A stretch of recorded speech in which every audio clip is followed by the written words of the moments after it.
வணக்கம் தால் welcome to MGMS Tamil. இந்த hair cut இவருக்கு எப்படி பண்ண போகிறோம்னா கொஞ்சம் டிஃப்ரெண்ட்டாக இருக்கும்.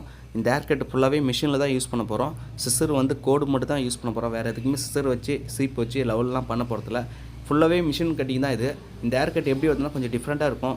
ஏற்கனவே ஒரு டைம் இவர் வந்து கொஞ்சம் டிஃப்ரெண்ட்டாக பண்ண சொன்னார். அந்த ஹேர் கட் கொஞ்சம் டிஃப்ரெண்ட்டாக ட்ரை பண்ணேன். இந்த ஹேர் கட் இவருக்கு ரொம்பவே பிடிச்சி போச்சு. அது வந்து ரெகுலராக ரொம்ப நாளாக இதே ஹேர் கட்டை தான் என்கிட்ட பண்ணின்னு இருக்காரு. சரி இந்த ஹேர் கட் நல்லா இருக்குது, கொஞ்சம் டிஃப்ரெண்ட்டாக இருக்குன்னு சொல்லிட்டு வீடியோ எடுத்து போகலான்னு தோணுச்சு. எனக்கு அதை எடுத்து போகிறேன். ஃபைனல் டச்சில் பார்த்தீங்கன்னா இவர் ஃபேஸ்க்கு எப்படி இருக்குன்னு பாருங்கள்.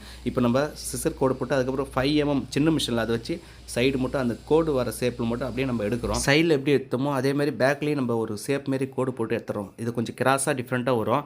ஒன் சைடு ஹேர் கட்லேயே இது கொஞ்சம் டிஃப்ரெண்ட்டாக வரும். நீங்கள் ஃபைனல் டச்சில் பார்த்தீங்கன்னா உங்களுக்கே தெரியும். அதுக்கப்புறம் அதையும் அந்த 5 mm வச்சு அந்த கோடு கீழே வர முடியல அப்படியே எக்ஸ்ட்ரா எடுத்து இந்த ஒரு பக்கம் மட்டும் தான் நம்ம கோடு போட்டு மிஷின் வச்சு எடுக்க போகிறோம். அந்த பக்கம் வேறு மாதிரி வெட்ட போகிறோம். அதுக்கப்புறம் 6 mm மேலே ஒரு இன்னொரு பாயிண்ட் எக்ஸ்ட்ரா வச்சு எக்ஸ்ட்ரா இருக்க முடியும் அப்படியே கொஞ்சம் கொஞ்சமாக லெவல் பண்ண போகிறோம்.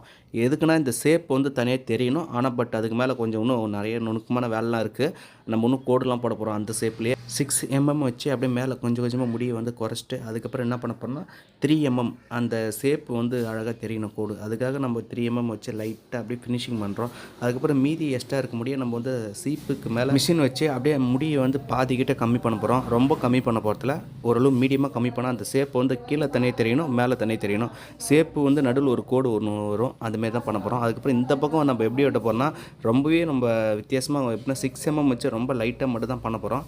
அந்த பக்கம் கட்டிங்கே வேறு மாதிரி இருக்கும். இந்த பக்கம் பார்த்தீங்கன்னா வேறு மாதிரி இருக்கும். இந்த பக்கம் காது ஒட்டின மாதிரி மட்டும் ஏற்ற போகிறோம். ரொம்ப ஏற்ற போகிறதுல இந்த பக்கம் கொஞ்சம் டிஃப்ரெண்ட்டாகவே வரும். அதையும் எடுத்து முடிச்சுட்டு அதுக்கப்புறம் எக்ஸ்ட்ரா இருக்க முடிய சீப்பு வச்சு கொஞ்சமாக இதையும் எடுக்கிறோம். இந்த பக்கம் வந்து எப்படின்னா லைட்டாக கீழே வந்து ஷார்ட்டாக இருக்கும், மேலே கொஞ்சம் மீடியமாக இருக்கும். இவர் முடி செம ஸ்ட்ராங்காக இருக்குது, ரஃப்பாக இருக்குது. மிஷின் வச்சு எடுக்கும் போதே ரொம்ப கஷ்டமாக தான் இருந்துச்சு. சரி இந்த ஹேர் கட்டை மிஷின்லேயே முடிக்கணுன்ற ஒரே காரணத்துக்காக தான் நான் மிஷின் வச்சு எடுக்கிறேன். ஒரு வழியாக இந்த பக்கம் மிஷின்லேயே ஃபினிஷிங் பண்ணி முடிச்சிட்டேன். அதுக்கப்புறம் சைடில் எக்ஸ்ட்ரா இருக்க முடியும் அப்படியே லைட்டாக ரவுண்ட் எடுக்கிறேன். அந்த சின்ன மிஷின்லேயே ரவுண்ட் எடுக்கிறேன். மேலே வந்து நம்ம எப்படி பண்ண போகிறோம், ரொம்ப லைட்டாக தான் பண்ண போகிறோம். அந்த கட்டிங் நம்ம மிஷினில் தான் வெட்ட போகிறோம்.